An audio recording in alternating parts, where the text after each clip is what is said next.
Et pour l'heure avec vous, professeur Ahmed Bennis, comment ça va Sidi? Merci Ramadan beaucoup. Karim. Ramadan Karim. Comment merci. ça va? Super, merci beaucoup. Alors avec vous, ce sujet santé, cœur, santé justement, et Ramadan. Donc on est vraiment à plus ou moins une semaine. C'est le moment, on va dire, de faire de la prévention. Et c'est le moment d'adapter s'il faut, s'il y a traitement. Donc on n'allait pas attendre le mois de Ramadan en plein milieu pour en parler, parce que je suppose que les personnes cardiaques, les personnes souffrant de problèmes cardiaques doivent s'adapter, adapter leur traitement. D'abord, est-ce que le jeûne est bon ou est-ce que c'est dangereux pour les personnes présentant des troubles cardiaques? Le jeûne, en général, est bon pour la santé. Nous avons aujourd'hui des preuves scientifiques que le jeûne intermittent ou le jeûne tout court est bon pour la santé pour différents paramètres. Ça améliore la tension artérielle, le poids, la glycémie, le cholestérol, l'immunité, et ça peut être une bonne option pour un certain nombre de maladies chroniques, et en particulier pour les maladies cardiovasculaires. Alors le jeûne est bon pour les cardiaques qui sont stables. Ça, j'insiste là-dessus.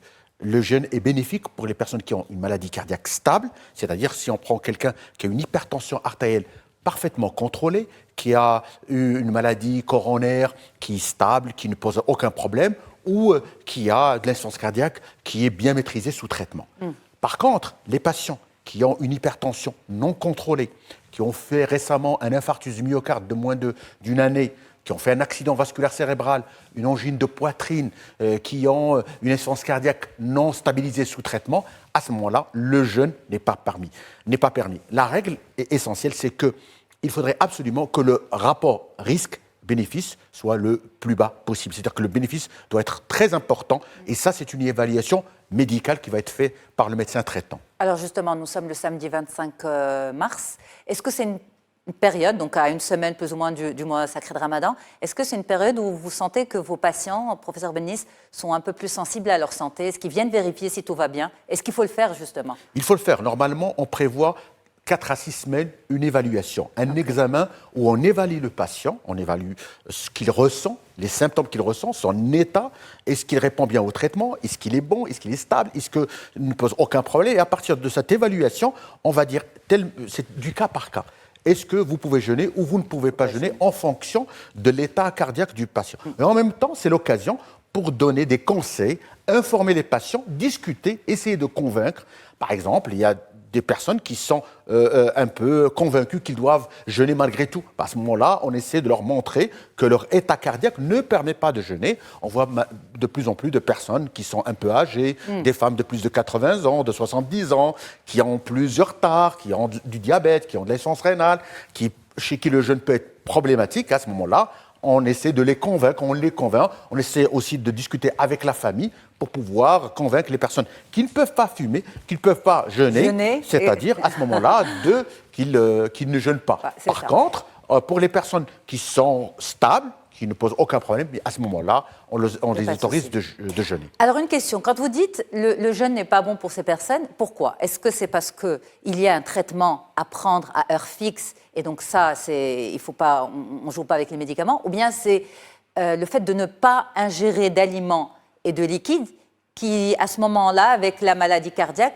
c'est néfaste pour l'organisme? Il y a 2 problèmes. Le premier problème, c'est que quand on jeûne, on ne s'hydrate pas. Donc il y a des risques de déshydratation, de baisse de la glycémie et surtout de déshydratation pour un certain nombre de personnes, par exemple, qui sont sous diurétiques, et en particulier les personnes qui sont sous diurétiques à forte dose. Et ça peut poser problème. Deuxièmement, du point de vue de prise médicamenteuse, la prise médicamenteuse doit être à heure fixe. Et en particulier, quand vous prenez 5, 6, 7, 8 médicaments par jour, c'est extrêmement difficile de pouvoir relayer ça pendant le soir, après l'iftar. Donc, en particulier, par exemple, si vous avez un anticoagulant, un médicament contre la coagulation du sang, qui doit être pris à 8 h du matin et à 8 h du soir, on ne peut pas changer parce que c'est 12 heures, alors que la période de la rupture du jeûne, c'est uniquement 9 heures.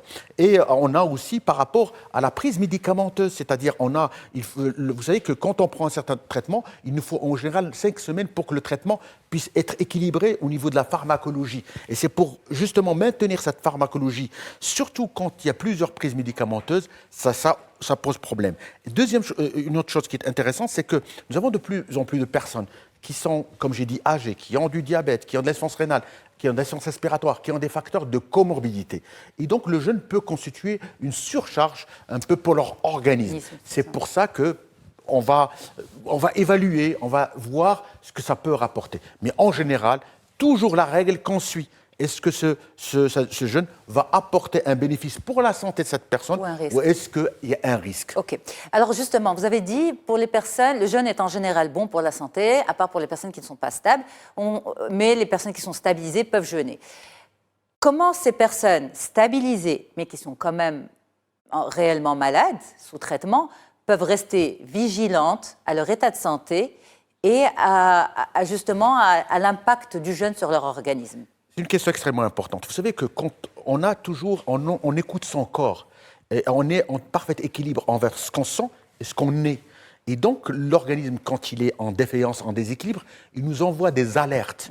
Et quand on a une alerte comme une douleur thoracique, un essoufflement important, des palpitations, une sensation de malaise, de maux de tête, d'étourdissement, de vertige, à ce moment-là, il faudrait s'arrêter. C'est ce qu'on demande aux patients. Vous pouvez jeûner, mais écoutez votre corps. Si votre corps réagit bien par rapport au jeûne et vous êtes asymptomatique, sans symptômes, ça ne pose aucun problème. À ce moment-là, la seule différence, c'est de changer la prise médicamenteuse après iftar.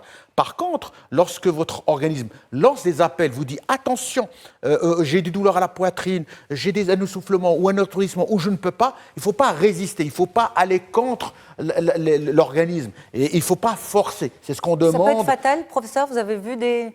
C'est-à-dire qu'en général, ce n'est pas fatal, mais dans la majorité des cas, ça se passe bien. Mais en général, il y a certaines personnes qui sont malheureusement trop âgées pour jeûner, qui ont trop de maladies, qui ont, en plus de la maladie cardiaque, d'autres maladies, des facteurs de comorbidité. Et parfois, j'ai vu des personnes qui sont arrivées dans une situation un peu critique et on a dû rompre le jeûne à la consultation et demander que la personne ne jeûne pas.